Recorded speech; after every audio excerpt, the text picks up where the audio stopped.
લોકસભાની ચૂંટણીમાં વધુમાં વધુ મતદાન થાય તેના માટે ચૂંટણી પંચ સતત પ્રયાસો કરી રહ્યું છે।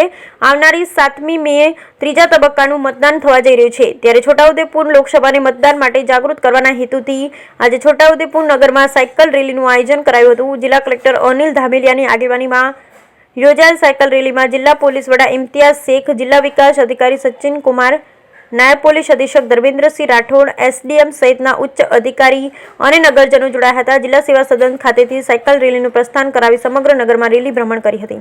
આમ તો દિવાળી, ઈદ સહિતના તહેવારોમાં દુકાનદારો, વેપારીઓ જુદી જુદી ઓફર આપતા હોય, પરંતુ દેશના સૌથી મોટા લોકશાહીના પર્વ નિમિત્તે છોટાઉદેપુરના તેજગઢ ગામના વેપારી મજીદભાઈ ખત્રીએ તેમના દરેક વેપારમાં મતદાન કરનાર મતદાર માટે વિવિધ ડિસ્કાઉન્ટની ઓફર જાહેર કરી છે। છોટાઉદેપુરથી 10 કિલોમીટરના અંતરે તેજગઢ ગામેથી મજીદભાઈની ગાર્મેન્ટ્સ અને ફૂટવેરની દુકાન સાગર આવેલી છે। 7મી મેના રોજ મતદાન કરીને આવશે। તેણે મજીદભાઈની દુકાનમાં ગાર્મેન્ટ્સમાં 50% ડિસ્કાઉન્ટ આપવામાં આવશે, તેમજ ફૂટવેરમાં 20%ની છૂટ જાહેર કરી।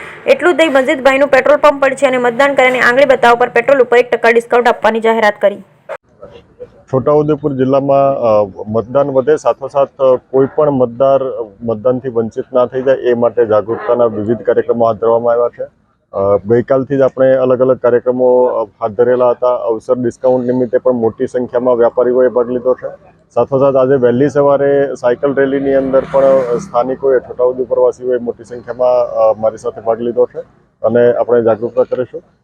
આપણે આગામી 6 તારીખ સુધી અલગ અલગ કાર્યક્રમો, મતદાનના આગલા દિવસ સુધી અલગ અલગ કાર્યક્રમો કરવાના છીએ અને સતત આ કાર્યક્રમોમાં મોટી સંખ્યામાં છોટાઉદેપુર પાર્લામેન્ટરી કોન્સ્ટિટ્યુઅન્સીના મતદારો મતદાનની પ્રક્રિયામાં ભાગીદાર થાય એ માટે હું આહવાન કરું છું।